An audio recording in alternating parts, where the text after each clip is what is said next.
Welcome to my YouTube channel dear viewers. आज की इस वीडियो में हम डिस्कस करेंगे ख़त निजी दफ्तरी और कारोबारी।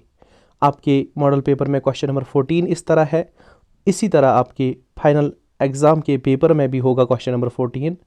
उसमें आपको चॉइस होगी, दो खतूत होंगे, एक लिखना होगा। अगर हम दोनों को अच्छे से देखिए तो दोनों की जो है टाइप अलग है। पहला है अपने किसी गैर रियासती दोस्त के नाम एक ख़त लिखिए जिसमें उसे मौसम गर्मा में कश्मीर आने की दावत दी गई हो।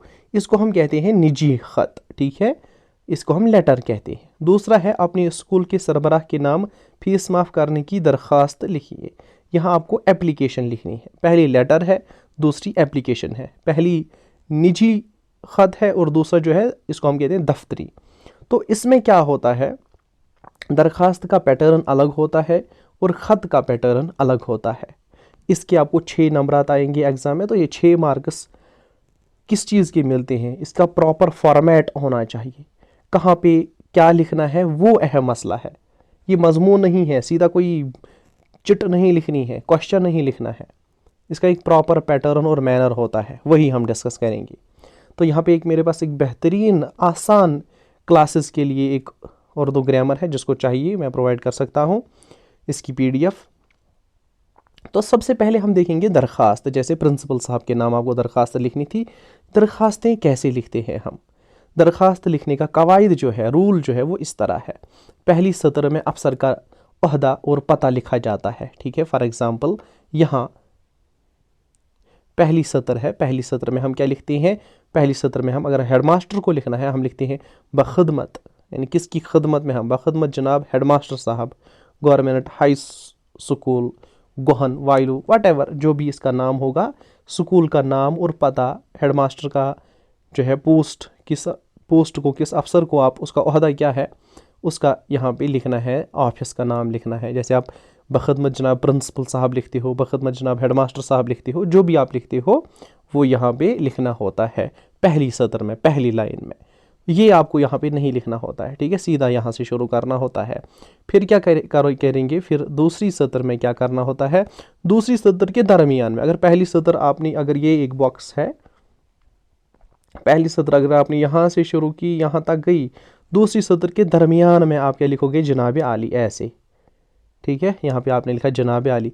तीसरी सत्र के 2-3 अल्फाज की जगह छोड़कर आप मुअद्दबाना अंदाज में अपना मकसद तहरीर करेंगे यहाँ से, ठीक है। जैसे यहाँ पैराग्राफ छोड़ के जैसे हम स्टार्ट करते हैं, नीचे मैं दिखाऊंगा भी फॉर्मेट इसका। थोड़ा सा आप छोड़ के लिखोगे गुजारिश खदमत है, कि जैसे हम लिखते हैं एप्लीकेशन में, दरख्वास्त में। फिर आपको क्या करना चाहिए, इसके और क्या रूल्स हैं? ये दरख्वास्त जिसकी जो इसकी बॉडी है अब, वो बिल्कुल सिंपल आसान भाषा में होनी चाहिए, आसान अल्फाज में होनी चाहिए। मुश्किल और दकीक अल्फाज का आपको इस्तेमाल बिल्कुल भी नहीं करना है, ठीक है। आप जिसको लेटर लिख रहे हो उसको बड़े रिस्पेक्ट के साथ, ठीक है, लेटर लिखनी है। इसमें कोई धमकाने वमकाने की बात नहीं है, बिल्कुल एक अच्छी भाषा आपको इसमें इस्तेमाल करनी है। फिर क्या होता है, जब आपने इसकी बॉडी ख़त्म की, आखिर में आप क्या लिखोगे? एंड में नहीं, बल्कि बॉडी जब आपने ख़त्म की आप लिखोगे ज़्यादा आदाब या शुक्रिया या शुक्रगुजार होगा, जैसे हम लिखते हैं ऐन नवाजिश होगी, ठीक है। तो वो आप लिख सकते हो। और जब आखिर अब ख़त्म हो गया, दरख्वास्त जब ख़त्म हो गया, तो आखिरी दरख्वास्त के आखिर में 2 सत्रों के बराबर जगह 2 लाइन्स आप छोड़ोगे। फिर क्या करोगे? 2 लाइन्स आपने छोड़ी इस तरह, और उसके नीचे आप फिर क्या लिखते हो? आप लिखते हो अल आरिज़, या आप लिखते हो अर्ज़ नियाज़मंद, या आप लिखते हो अर्ज़ नियाज़मंदा। वहाँ पे अपना मुकम्मल नाम लिखना है, पता भी लिखना है और तारीख़ भी लिखनी है एक साइड में। तो यहाँ पे हम इसका जो सैम्पल है वो डिस्कस करेंगे।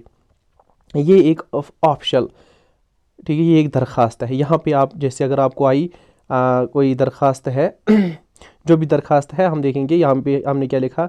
बखदमत जनाब हेडमास्टर साहब, गवर्नमेंट हाई स्कूल या हायर सेकेंडरी स्कूल जो भी है, बागानपुरा लाहौर वट जो भी स्कूल का नाम है यहाँ पे आप लिखोगे बखदमत जनाब हेडमास्टर साहब या बखदमत जनाब प्रिंसिपल साहब, इसी तरह लिखना है।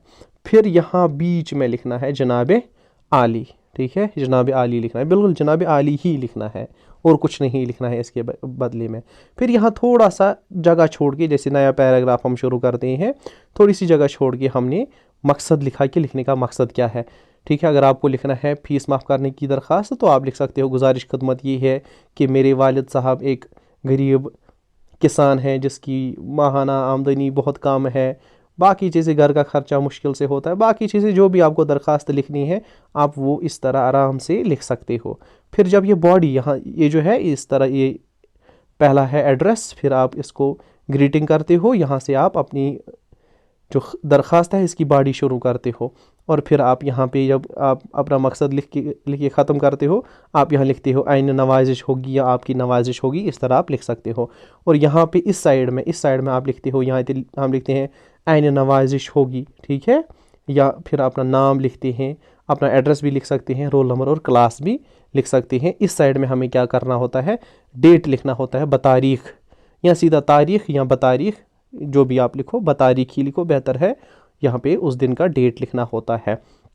अब कुछ स्टूडेंट्स क्या करते हैं, वो कहते हैं सर क्या हम यहाँ पे ABC लिख सकते हैं, अलिफ बे जीम दाल? नहीं, कोई ज़रूरत नहीं है, आप पूरा अपना नाम लिखिए, सही डेट लिखिए, ठीक है। हाँ, आप एड्रेस वही लिखिए जो आपका रियल एड्रेस है, इसमें कोई टेंशन नहीं है। तो कुछ बच्चे लिखते हैं एग्जामिनेशन हॉल, बाकी चीज़ कोई ज़रूरत नहीं है वो लिखने की, अपना रियल एड्रेस लिखना है, रियल रोल नंबर, बाकी चीज़ें सब कुछ लिखनी है ठीक ठाक, कोई भी मसला नहीं है। तो ये आपका हो गया जिसको हम कहते हैं दरख्वास्त। तो दरख्वास्त वाला पोर्शन ख़त्म हुआ। और भी कुछ दरख्वास्तें हैं, ये मैं सेंड कर दूंगा जिसको चाहिए, मैं व्हाट्सएप पे भी और टेलीग्राम चैनल पे भी सेंड कर दूंगा। ये पोस्ट मास्टर के नाम, अगर पोस्ट मास्टर, ये ऑफिशियल लेटर जो भी आपको लिखनी होती है ना किसी अफसर को, तो उसका पैटर्न यही रहेगा। ऑफिशियल लेटर यानी किसी अफसर के नाम जब आपको ख़त लिखना होगा उसको हम दरख्वास्त कहते हैं। दरख्वास्त का पैटर्न बिल्कुल यही है। जब आप पैराग्राफ चेंज करते हो तो इस तरह, जैसे इसे 2-3 पैराग्राफ में लिखा है इस तरह लिख सकते हो। तो ये हो गया पोस्ट मास्टर के नाम। ये हो गया अगर आपको किताबें हासिल करनी है, ये हो गया इस तरह, ये वाली दरख्वास्त।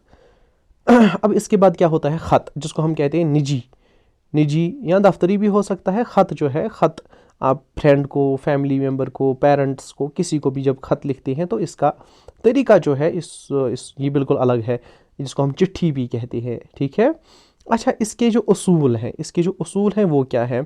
ख़त लिखने के कुछ अहम उसूल हैं। मसलन नंबर 1, ख़त के आगाज़ में पेशानी पर, हाँ ये बिस्मिल्लाहिर्रहमानिर्रहीम लिखने की ज़रूरत नहीं है, बिल्कुल भी नहीं लिखना।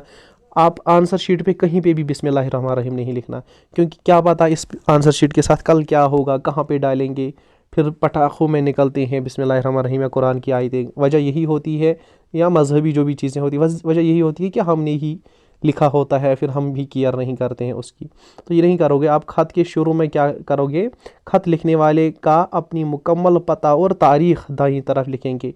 चलो हम ऐसे ही देखते हैं, सैम्पल ही देखते हैं, यहीं पे हम डिस्कस करेंगे। तो जैसे आपको बड़े भाई के नाम, ख़त अपनी मसरूफियात के बारे में, या दूसरा कोई आसान सा जो आपको हाँ, ये जैसे वालिद आपको अपनी पापा को ख़त लिखना है कि आपको किताबें लानी है, किताबें मंगवानी है, आपको पैसे चाहिए। तो सबसे पहले क्या करोगे आप, जैसे एग्ज़ाम में आया क्वेश्चन, आप लिखोगे सवाल नंबर 3, ठीक है, जवाब। ये आप लिख सकते हो, किताबों के लिए रकम नहीं लिखना, ठीक है, ये नहीं लिखना। सबसे पहले आप क्या करोगे, अपना एड्रेस लिखना होता है, ठीक है। अपना एड्रेस लिखा, बहावलपुर, या आपका पुलवामा है, गांदरबल है, ठीक है, किसी का लोलाब है, किसी का, मुझे डिफरेंट एड्रेस याद आ रही है जहाँ से स्टूडेंट्स मुझे फिर कांटेक्ट करते हैं, पुलवामा है। अच्छा, ये सबसे पहले आप क्या करोगे, अपना एड्रेस लिखोगे। एड्रेस के बाद आप बिल्कुल तारीख़ लिखोगे, जिस डेट को आप ये ख़त लिख रहे हो। यहाँ पे कुछ स्टूडेंट्स क्या करते हैं, वो क्या लिखते हैं, इम्तिहान हाल। कोई ज़रूरत नहीं है इम्तिहान हाल लिखने की, ठीक है, बिल्कुल भी ज़रूरत नहीं है इम्तिहान हाल लिखने की। एक देखिए, आप किसी को लेटर लिख रहे हो, पापा को लिख रहे हो आप, मतलब वहाँ होता है कि आप जैसे पापा को ख़त लिख रहे हो, जब आपको ख़त लिखना होगा आप इम्तिहान हाल में जाके लेटर थोड़ी ना लिखोगे, आपको प्रिटेंड करना है कि जैसे सच में आप ख़त लिख रहे हो। तो यहाँ पे बिल्कुल अपना रियल एड्रेस देना होता है, ये बेहतर रहता है। एग्जामिनेशन हाल बाकी चीज़ वो लिखने की ज़रूरत नहीं है, सीधा अपना रियल एड्रेस लिखना है। और उसके बाद आप डेट लिखोगे, रियल डेट लिखोगे, ठीक है।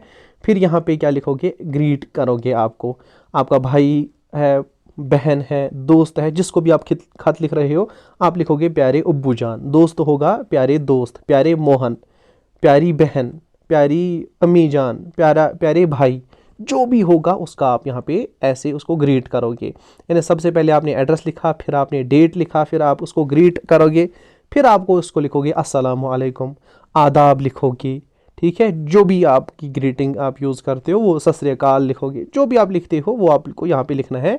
चलो हमने लिखा अस्सलामु अलैकुम, ठीक है। फिर यहाँ पे हम बॉडी शुरू करेंगे।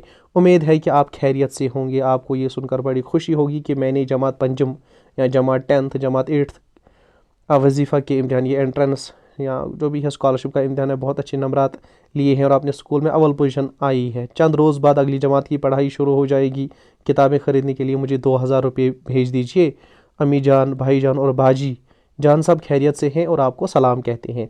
यहाँ पे आप फिर इसको सिग्नेचर जो नोट है, आपका बेटा नासिर महमूद या आपकी बेटी ABCD, आपका बेटा जो भी होगा वो लिखना है। अगर दोस्त को लिखा ना खत तो आप लिखना आपका दोस्त, माँ को लिखा तो आपका बेटा, भाई को लिखा तो आपका भाई या आपकी बहन, ठीक है। बहन को लिखा तो आपका भाई या आपकी बहन जो भी है, और लास्ट पे अपना नाम लिखना है। तो ये एक सैम्पल है।